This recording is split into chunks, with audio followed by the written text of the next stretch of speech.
अब चूंकि विपक्ष के मित्र ऑपरेशन सिंदूर को लेकर उचित प्रश्न नहीं पूछ पा रहे हैं, तो उन्हें मैं क्या बताऊं अध्यक्ष महोदय। मैं लगभग 4 डिकेड से अधिक समय से राजनीति में, सत्ता पक्ष हो या विपक्ष हो, अपनी पार्टी हो या दूसरी पार्टी हो, कभी भी किसी के साथ दलगत राजनीति को मैंने शत्रुतापूर्ण तरीके से जिंदगी में नहीं देखा है मैंने अध्यक्ष महोदय। इसलिए आज अगर विपक्ष प्रश्न पूछने में असफल है, मैं विपक्ष को उनके इस काम में थोड़ी सी मदद करना चाहता हूं।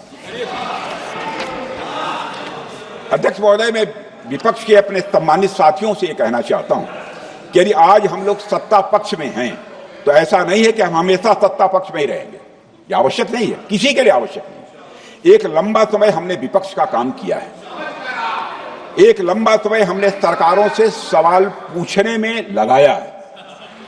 जनता ने जब हमें विपक्ष में रहने का दायित्व सौंपा था, तो हमने विपक्ष में रहकर विपक्ष की भूमिका को बड़े ही सकारात्मक तरीके से निभाया भी।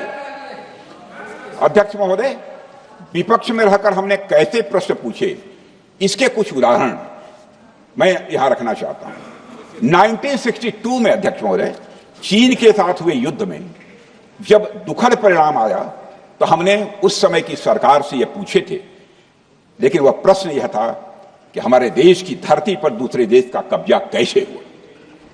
हमने यह प्रश्न पूछा था कि हमारी सेना और हमारी जनता अपमानित क्यों हुई।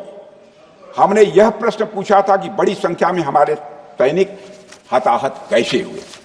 हमने यह प्रश्न नहीं पूछा कि हमारे टैंक, हमारी मशीनें, हमारी बंदूकें क्यों ध्वस्त हो गई। यह प्रश्न हम लोगों ने नहीं पूछा। मशीनों और तोपों की चिंता न करके, अध्यक्ष महोदय, हमने देश की टेरिटरी की चिंता की, हमने देश के सैनिकों की। इसी तरह 71 के युद्ध में, 71 के युद्ध में जब हमने पाकिस्तान को सबक सिखाया, मैं उस समय की सरकार को मैं बधाई देना चाहता हूं। हमने अपने राजनीतिक और सैन्य नेतृत्व की प्रशंसा की। हमने ये नहीं देखा कि किस दल की सरकार है, किस विचारधारा की सरकार है, इसकी चिंता नहीं की कभी। हमारे नेता अटल बिहारी वाजपेयी ने संसद में खड़े होकर उस समय के नेतृत्व की प्रशंसा की थी। हमने इस बात की खुशी जाहिर कि हमने अपने शत्रु को सबक सिखाया। हमने उस दौरान यह प्रश्न नहीं पूछा कि इस सबक सिखाने के दौरान में भारत के कितने प्लेन्स गिरे, भारत के कितने इक्विपमेंट्स बर्बाद हुए। यह प्रश्न अध्यक्ष महोदय उस समय भी हम लोगों ने नहीं पूछा। अध्यक्ष महोदय, यदि मैं इसे और भी प्रैक्टिकल तरीके से समझाऊं, तो किसी भी परीक्षा के परिणाम में रिजल्ट मैटर करता है। यदि किसी परीक्षा में कोई बच्चा अच्छे मार्क्स लेकर आ रहा है, तो हमारे लिए उसके मार्क्स मैटर करने चाहिए।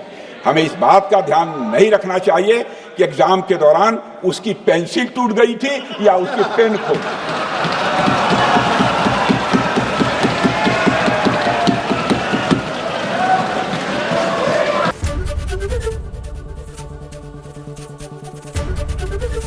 एबीपी गंगा, खबर आपकी, जुबान आपकी।